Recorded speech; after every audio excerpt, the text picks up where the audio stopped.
सबसे पहले हमें पढ़ना है BCS 031। BCS 031 क्या है? Object oriented programming with C. मतलब simple object oriented programming with C plus plus C plus plus, यानी कि सी प्लस प्लस के through object oriented programming language हमें सीखनी है। एज पर द सिलेबस अगर हम बात करें तो सिलेबस में देखो सबसे पहला यूनिट क्या है आपका? तो यूनिट 1 है ऑब्जेक्ट ओरिएंटेड प्रोग्रामिंग, राइट? तो before going to start the syllabus we should must understand what is object oriented programming language, right? Object oriented का मतलब क्या है? ऑब्जेक्ट ओरिएंटेड अगर बात करें हम लोग, ऑब्जेक्ट ओरिएंटेड प्रोग्रामिंग, तो ये बेसिकली तीन वर्ड है, ऑब्जेक्ट ओरिएंटेड एंड प्रोग्रामिंग। अब इस चीज को समझना है, ऑब्जेक्ट क्या होता है? सबसे पहले समझना पड़ेगा ऑब्जेक्ट होता क्या है। तो ऑब्जेक्ट का मतलब क्या होता है? कोई बताए ऑब्जेक्ट क्या होता है? कोई वस्तु। कोई वस्तु, ठीक है, बहुत बढ़िया बताया आपने कि कोई वस्तु होती है ऑब्जेक्ट, बहुत बढ़िया। लेकिन वस्तु ऐसे नहीं बनती, कोई भी पार्टिकल्स ऐसे नहीं बनता, कोई भी वस्तु ऐसे नहीं बनती, उसका भी कुछ ना कुछ सोर्स होता है। तो object are those which is carried out from any other source. जैसे सिंपल बात करें, हम लोग क्या है, मेरा नाम ब्रिजेश है। ब्रिजेश क्या हुआ? एक नाम हुआ जो हमारा आइडेंटिफिकेशन है। And Brijesh is an object of human beings. हम क्या है, ह्यूमन को रिप्रेजेंट करते हैं। तो ऑब्जेक्ट वो होता है जो किसी चीज को रिप्रेजेंट करता है। मतलब ह्यूमन बींग्स क्या हो गया? देखो, जाति प्रथा नाक कान मुंह गोरा काला वो सब अलग चीज है, लेकिन वो सब क्या है? ह्यूमन है। तो ह्यूमन बींग्स क्या है? ह्यूमन बींग्स एक क्लास है जो यूनिवर्सल है, जो सबका कॉमन है। और उस ह्यूमन बींग से क्या बना? ब्रिजेश बना। तो ह्यूमन बींग्स का ऑब्जेक्ट हो गया ब्रिजेश। तो object is the thing, object is the name, object is कह सकते हो any particles which defines a specific class. किसी क्लास से डिराइव करके हम क्या बनाते हैं? पार्टिकल्स बनाते हैं, कोई एक ऑब्जेक्ट बनाते हैं। ओरिएंटेड का मतलब क्या हो गया? रिलेटेड ना। एक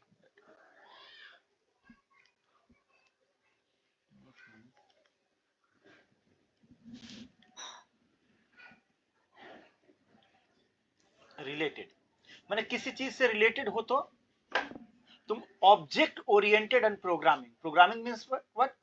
राइटिंग अ प्रोग्राम, ठीक है। प्रोग्राम लिखने के जो प्रोसेस होते हैं उसे क्या कहते हैं? तो प्रोग्रामिंग कहते हैं। तो object oriented programming are those kinds of programming languages which directly relates to the objects, which works on the object.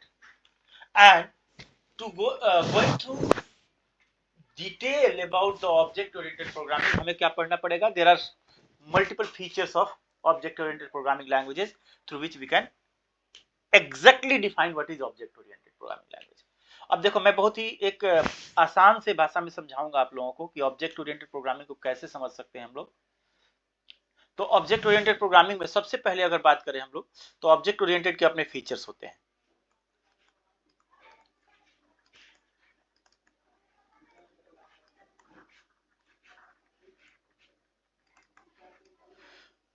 इसमें सबसे पहला फीचर्स क्या आता है? क्लास। क्लास क्या होता है? अब सबसे पहले अगर बात करेंगे कि क्लास होता क्या है, तो क्या बताओगे आप लोग? क्लास क्या होता है? अभी मैंने एक छोटा सा एग्जांपल दिया था कि human beings is a class ना। तो क्लास क्या होता है बताओ, कौन डिफाइन करेगा क्लास के विषय में? बोलो। क्लास किसी भी ऑब्जेक्ट को, हाँ बोलो बोलो बोलो, बोलते जाओ। उसको डिफाइन करने के लिए दिया जाता है। हाँ, पर्टिकुलर चीज को डिस्क्राइब करता है। पर्टिकुलर चीज को डिस्क्राइब करता हूँ, बहुत बढ़िया बात है।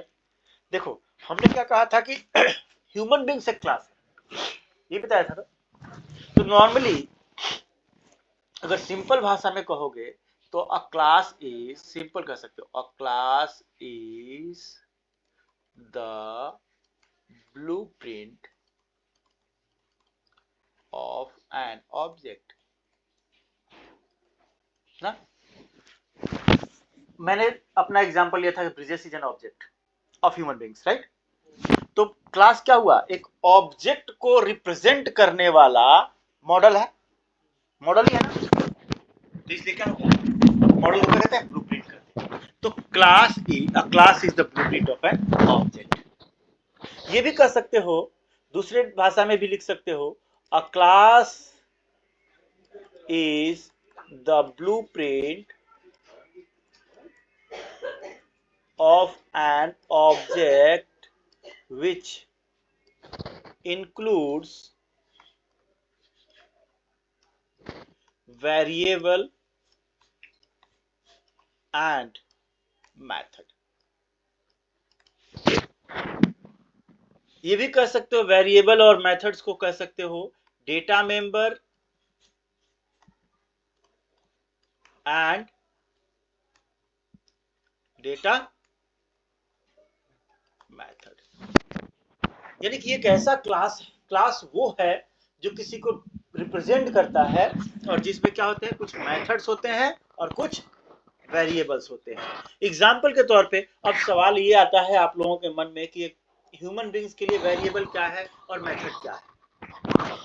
ह्यूमन बींग्स का वेरिएबल क्या है, समझाने के लिए मैंने ह्यूमन बींग्स का एग्जाम्पल लिया है। अगर और एग्जाम्पल, तो ह्यूमन बींग्स का एग्जाम्पल क्यों लिया, देखो ह्यूमन बींग्स अगर बात करें, एक मानव है, तो अगर ये इंसान है, ये इंसान है, तो इंसान के क्या है, अपने नोज है ना, अपने ईयर है ना। तो नोज क्या हो गया, एक वेरिएबल हो गया, जिसका अपना मेथड है क्या करना, श्वास लेना, ब्रीदिंग। तो ये मेथड हो गया, ये क्या है, एक डेटा है हमारे लिए। कान क्या है भाई, कान एक नॉर्मल पार्टिकल्स हमारे बॉडी का, तो वेरिएबल हो गया। और उसके लिए मेथड क्या होगा, हियरिंग, सुनना। सिमिलरली अगर हम बात करें, थोड़ा सा और हट के बात करें, तो एक स्टूडेंट है, ये क्या हो गया, क्लास हो गया स्टूडेंट। स्टूडेंट बोलने से ये पता तो नहीं चला कि कौन, तो स्टूडेंट क्या हो गया, एक क्लास हो गया। तो स्टूडेंट के अपने क्या होंगे भाई, अपने आइडेंटिफिकेशन होते हैं। क्या क्या होता है, रोल नंबर, नेम हो गया, स्टैंडर्ड हो गया, बहुत सारे डिटेल्स आती हैं। वो सारे क्या हो गए आपके, वेरिएबल्स, डेटा मेंबर्स हो गई। अब स्टूडेंट क्या कर सकता है भाई, स्टूडेंट का डेटा अगर है तो उस डेटा पे क्या क्या ऑपरेशन कर सकते हो। जो ऑपरेशन होता है वो क्या होता है, मेथड होता है। जो ऑपरेशन कर सकते हैं, फंक्शन हम कर सकते हैं, फंक्शन करते हैं, उसे क्या कहते हैं हम लोग, मेथड। यानी कि हम इनपुट कर सकते हैं डेटा, मैं नॉर्मल भाषा में लेकर चल रहा हूं, और ये क्या कर सकते हैं हम लोग, आउटपुट। तो जब भी कोई मेथड या फंक्शन चालू होता है तो उसमें लेफ्ट और राइट पैरेंथेसिस रहता है। तो ये क्या हो गया हमारा, एक स्टूडेंट क्लास हो गया। ये क्या हो गया, क्लास, इसमें स्टूडेंट क्लास, क्लास का नेम हो गया। ये क्या हो गए, डेटा मेंबर, और ये हो गए मेथड। ठीक है, क्लियर ना। डेटा मेथड कह लो या सिर्फ मेथड कह लो, कोई फर्क नहीं, क्लास मेथड कह लो, मेथड कह लो, जो मर्जी। तो होप कि क्लास समझ में आया होगा। क्लास का सिंपल डेफिनेशन है, क्लास कोई पूछता है तो class is a blueprint of an object which includes variable and method. ठीक है, एग्जाम्पल के रूप में ह्यूमन बींग्स मैंने समझाने के लिए दिया था, आप एग्जाम्पल में लिखोगे, example for a class is student.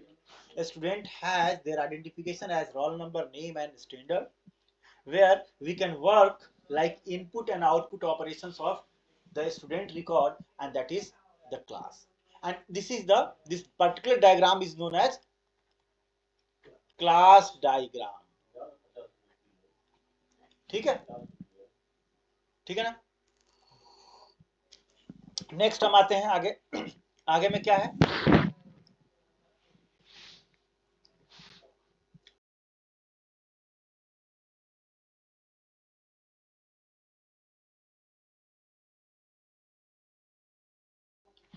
हाँ, तो अब हम आते हैं नेक्स्ट टॉपिक तुम्हारा। अब क्लास के बाद क्या होता है, सबसे पहला जैसे कि हमने बता दिया था पहले, क्लास, क्लास के बाद क्या होता है भाई,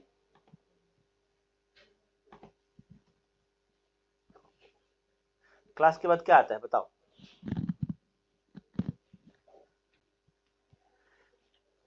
दूसरे फीचर्स की बात करेंगे हम लोग, तो क्लास के बाद हम लोग पढ़ते हैं ऑब्जेक्ट। ठीक है, ऑब्जेक्ट, तो ऑब्जेक्ट तो समझ में आ गया होगा कि नहीं आया। ऑब्जेक्ट क्या है, अब क्लास का सिंपल भाषा में समझ लो, हमने क्या पढ़ा, स्टूडेंट एक क्लास है, स्टूडेंट एक क्लास है जिसका अपना क्या है, कुछ आइडेंटिफिकेशन है और कोई ना कोई उसका मेथड है, यही पढ़ा था ना। अब एक इसकी बात करेंगे हम लोग,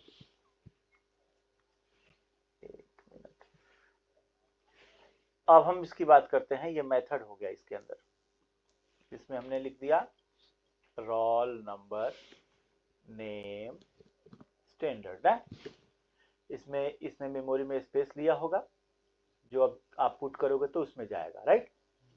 यहां पर हमने इनपुट लिया और आउटपुट लिया, ठीक है।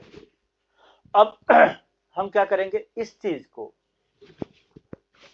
अगर हम इससे तो हम काम नहीं कर सकते स्टूडेंट से, लेकिन स्टूडेंट में हम डेटा डालेंगे तो क्या डालेंगे, इसका पर्टिकुलर एक स्टूडेंट का नाम हमने नाम कर लेंगे S1 S2 S3 S4 ऐसे करके नाम ले लेंगे। इसमें पहले स्टूडेंट का नाम डालेंगे, दिग्विजय का नाम डाल दिया, दिग्विजय का सारा रिकॉर्ड डाल दिया। अब S1 क्या होगा, जो ऑब्जेक्ट एक ऐसा name which carried out all the object is a name which carried out all the features of the class। किसी क्लास के सारे फीचर्स को जो कैरिड आउट करके रखता है वो क्या होता है, object. Object is the small name of the class which has all the features of the class। ये भी कर सकते हो, समझने के लिए बोलते जा रहा हूं। ऑब्जेक्ट इज, तो कह सकते हो object is the name which is derived from class and includes all the feature as it is from the class। Class के अब इस S1 पे अगर हमने कहा, अगर सिंपल भाषा लेते हैं, स्टूडेंट S1 हमने कर दिया, ठीक है, तो स्टूडेंट टाइप का हमने क्या बना दिया, S1। तो S1 में भी हमारा S1 के लिए भी इतना एक मेमोरी लोकेट हो गया, जो स्टूडेंट के लिए होता वही S1 के लिए भी हो गया, सेम टू सेम। अब जो डेटा रखेंगे, मान लो S1 के लिए हमने रोल नंबर रखा, रोल नंबर 10 रखा, नेम रखा, नेम टॉम रखा, स्टैंडर्ड रखा हमने 1 रखा, तो ये क्या हो गया, S1 में चला गया।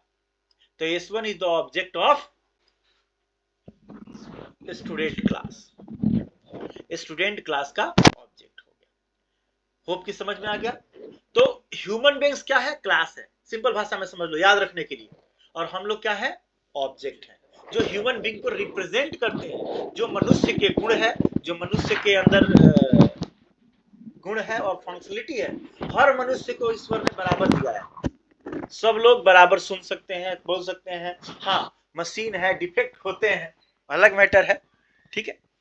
तो तीसरा फंक्शन पे चलते हैं हम लोग। अब तीसरा फंक्शन क्या है भाई, सबसे पहले बात करें हम लोग तो क्लास एंड ऑब्जेक्ट के बाद तीसरा आता है इनकैप्सुलेशन। क्या आता है, इनकैप्सुलेशन। तीसरी हमारी आती है इनकैप्सुलेशन। इनकैप्सुलेशन क्या होता है, इनकैप्सुलेट करने का मतलब क्या होता है, नॉर्मल भाषा में इनकैप्सुलेट का मतलब क्या होता है, तो कई सारी चीजों को लेकर के एक जगह बंद कर देना। अगर नॉर्मल भाषा में इनकैप्सुलेट माने एक बॉडी के अंदर उसको बंद कर देना। तो यानी कि जब हमने क्लास बनाया तो क्या करते हैं, क्लास बनाया तो हमने क्या किया, क्लास के अंदर हमने वेरिएबल रखा और मेथड रखा। दिमाग लगाओ, क्लास के अंदर क्या रखा हमने, वेरिएबल और मेथड। और वेरिएबल और मेथड क्या करते, सारे को एक साथ मिलाकर के हमने एक क्लास बना दिया। तो similarly encapsulation is the process of binding all data member and member method in a particular body। तो अब देखो अभी हमने क्या किया, इसमें तो वही क्यों किया है, डेटा मेंबर और मेंबर मेथड को क्या कर दिया, बाइंड कर दिया। तो encapsulation is the process of binding the data into a body and data can be what, can be data member और member method। चौथे पार्ट की बात करें हम लोग तो आता है abstraction.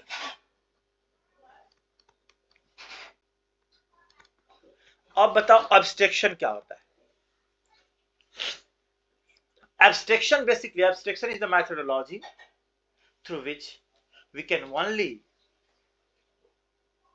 take the required thing while ignoring the rest। मतलब कहने का मतलब है कि आप जा रहे हो, आप मार्केट में जा रहे हो, एक दुकान पे जा रहे हो, उस दुकान पे कितनी सारी चीजें बिकती है, बहुत सारी चीजें बिकती है, क्या सब खरीद लोगे, जो तुम्हारे काम का है वो खरीदोगे, बाकी सारे छोड़ दोगे। तो एब्स्ट्रैक्शन वही होता है प्रोसेस कि only those things, take only those things which is required and ignore those things which is not required।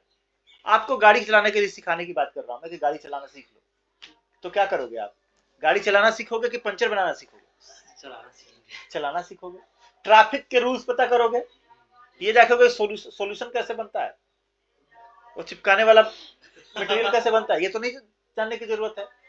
तो एब्स्ट्रैक्शन एक ऐसा प्रोसेस है जिससे हम क्या करते हैं, उन चीजों को लेते हैं। मैं पढ़ा रहा हूं, मेरे अंदर 100 गुण अवगुण है, तो क्या फर्क पड़ता है, तुम्हें किससे से मतलब है, जो पढ़ा रहा हूं उससे, हमारे अवगुण से क्या मतलब है।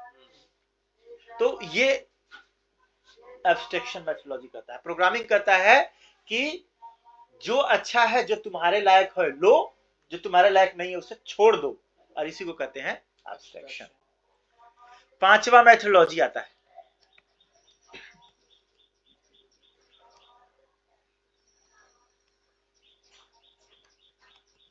इनहेरिटेंस।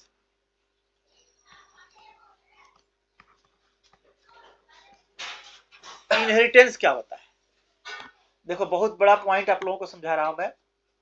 इनहेरिटेंस जो पहले चैप्टर में ऑब्जेक्ट ओरिएंटेशन के विषय में बताया था, उससे रिलेटेड मैं बता रहा हूं। इसका एक एक चैप्टर मिलेगा, आगे चल के इस सारे टॉपिक पे एक एक चैप्टर पढ़ना है, एक एक प्रोग्रामिंग पढ़नी है बस। लेकिन ये इंट्रोडक्टरी क्लास है, तो इंट्रोडक्टरी में क्या है, सब चीजों का बेसिक पार्ट है। इनहेरिटेंस क्या होता है, अब देखो इनहेरिटेंस किससे बना, इनहेरिट से बना। इनहेरिट का मतलब क्या होता है, किसी चीज से कुछ लाना।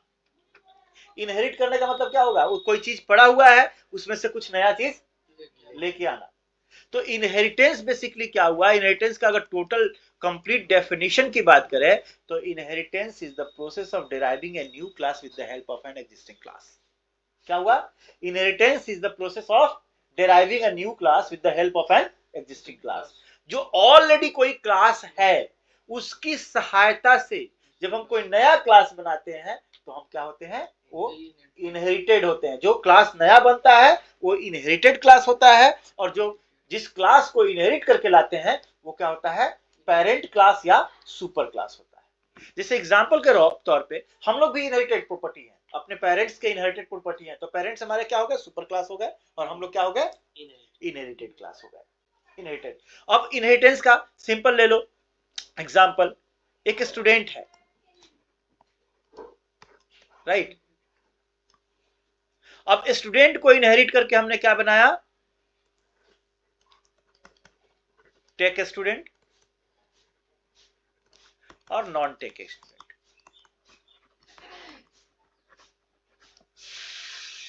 यहां पर क्या हमने डाल दिया, रोल नंबर, नेम,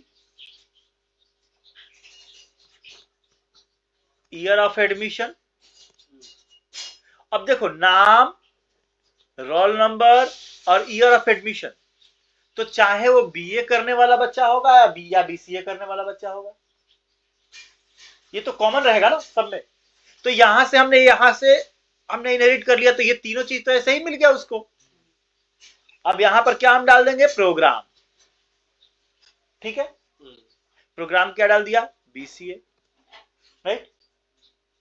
मैं एग्जांपल के लिए ले रहा हूं मैं, ये छोटा सा, यहां पर भी ये आ गया, यहां पर हमने बीए डाल देंगे प्रोग्राम। तो सिंपल क्या हो गया, अब हम चाहते तो एक ही में हैंडल कर सकते थे इसको, लेकिन मैं समझाने के लिए फिर आप लोगों को बताया कि स्टूडेंट है, स्टूडेंट की सारी प्रॉपर्टी यहां पे ले ली हमने, और कुछ नई प्रॉपर्टी भी यहां डाल दिया हमने, तो क्या हो गया, डिराइव हो गया। तो ये क्या हो गया हमारा, पेरेंट क्लास और सुपर क्लास हो गया, और ये क्या हो गया, चाइल्ड क्लास और सब क्लास और इनहेरिटेड क्लास। बोलो समझ में आ गया अभी। ये है चाइल्ड क्लास, सब क्लास और इनहेरिटेड क्लास, कुछ भी कह लो आप। तो inheritance is the process of deriving a new class with the help of an existing class. अब सवाल, इनहेरिटेंस भी बहुत तरह के होते हैं। अब इनहेरिटेंस की बात कर रहे हैं, तो इनहेरिटेंस भी बहुत तरह के होते हैं। तो टाइप ऑफ इनहेरिटेंस की बात करते हैं हम लोग।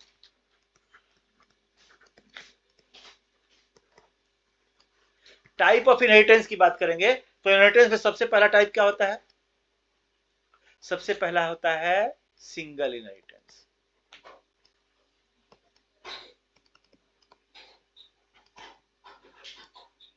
दूसरा होता है मल्टीपल इनहेरिटेंस। तीसरा होता है मल्टी लेवल इनहेरिटेंस। समझ में आ रहा ना, बाद में लिख लेना सुन सुन करके वीडियोस आप लोग, ठीक है। उसके बाद ये हो गया single inheritance, multiple inheritance, multi level inheritance और हाइब्रिड इनहेरिटेंस।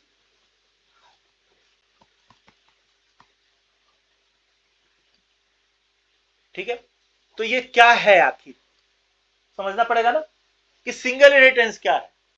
जब किसी एक क्लास को इनहेरिट करके, जैसे ये क्लास है ए और इसी को इनहेरिट करके हमने बी बनाया, तो क्या हो गया, ये सिंगल इनहेरिटेंस हो गया ना। मल्टीपल इनहेरिटेंस क्या कहता है, सिंगल इनहेरिटेंस का एक एग्जांपल ले लेते हैं, पहले मल्टीपल पढ़ ही लेते हैं। ए और बी दोनों की प्रॉपर्टी को लेकर के हमने एक सी क्लास बनाया, मतलब इसमें से भी कुछ लिया हमने और इसमें से भी कुछ लिया, और हमने बनाया क्या, क्लास सी। तो ये कौन सा इनहेरिटेंस हो गया, multiple inheritance. Multi level inheritance क्या कहता है, पहले क्लास को लिया, पहले क्लास से हमने क्या बनाया, दूसरा क्लास। देखो कौन है भाई, दूसरे क्लास से हमने कौन सा बनाया, तीसरा क्लास। ठीक है, तो क्लास ए से इनहेरिट करके बी बनाया, बी से इनहेरिट करके सी बनाया। तो ये क्या हो गया, ए की प्रॉपर्टी बी में आई, बी की प्रॉपर्टी सी में आई, लेवल बाय लेवल आ रहा है, डायरेक्ट ए की प्रॉपर्टी सी में तो नहीं आ रही है ना। तो जब लेवल बाय लेवल चलता है तो उसे क्या कहते हैं हम लोग, मल्टी लेवल इनहेरिटेंस। और ये है हाइब्रिड इनहेरिटेंस। हाइब्रिड इनहेरिटेंस का मतलब क्या होता है, इन सारे इनहेरिटेंस को मिक्स करके जो इनहेरिटेंस बना दिया। तो कुछ भी हो सकता है इसमें, सिंगल भी होगा, कहीं मल्टीपल भी हो जाएगा, कहीं हाइब्रिड का भी हो जाएगा यूज, सॉरी कहीं मल्टी लेवल का भी हो जाएगा। इन सब का यूज कर लेंगे तो क्या कहलाएगा हमारा, हाइब्रिड इनहेरिटेंस। अब बोलो समझ में आया यहां तक। ये बहुत ही इंपॉर्टेंट पॉइंट है। देखो ये जनरल नॉलेज है, अभी तक जनरल नॉलेज पढ़ रहे हैं हम लोग, जो फर्स्ट चैप्टर में है पूरा जनरल स्टडी है, जो हर एक इंसान को, इस पृथ्वी पे एग्जिस्ट करने वाले हर एक इंसान को आना चाहिए। लगा ठीक है, अब आते हैं हम लोग लास्ट जो छठा फीचर है इसका, और लास्ट फीचर मानो इसको, तो ये कहता है पॉलीमॉर्फिज्म।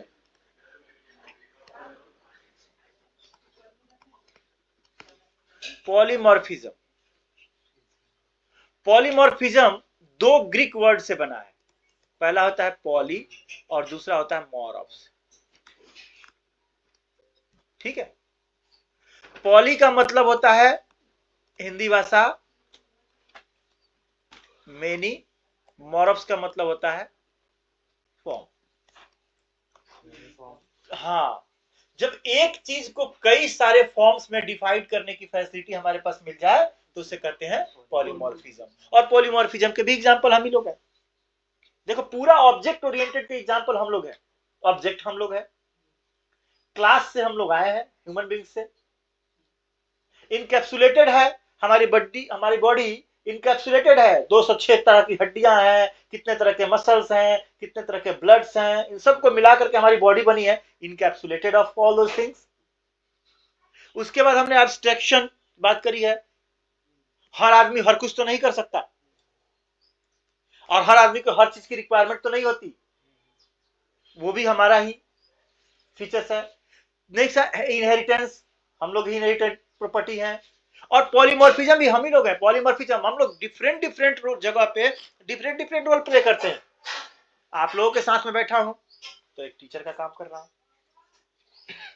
पढ़ा रहा हूं, नाम तो ब्रिजेश ही है ना, एक ही नाम। दूसरा, अभी मैं अपने बच्चों के साथ बैठूंगा तो उनके लिए फादर बन जाऊंगा, उनके फादर का रोल प्ले करूंगा। ठीक है, मैं अपने दोस्तों के साथ जाऊंगा तो वहां दोस्त का रोल प्ले करूंगा, लेकिन सब जगह नाम मेरा एक ही होगा। तो एग्जाम्पल है क्या कि पॉलीमॉर्फिज्म एक ऐसा प्रॉपर्टी है ऑब्जेक्ट ओरिएंटेड का कि हम कहीं भी जाएं, डिफरेंट डिफरेंट जगहों पे हमारा नाम तो डिफरेंट डिफरेंट होगा, लेकिन सॉरी, नाम हमारा सेम होगा, लेकिन हमारी फंक्शनलिटी क्या होगी, डिफरेंट डिफरेंट होगी।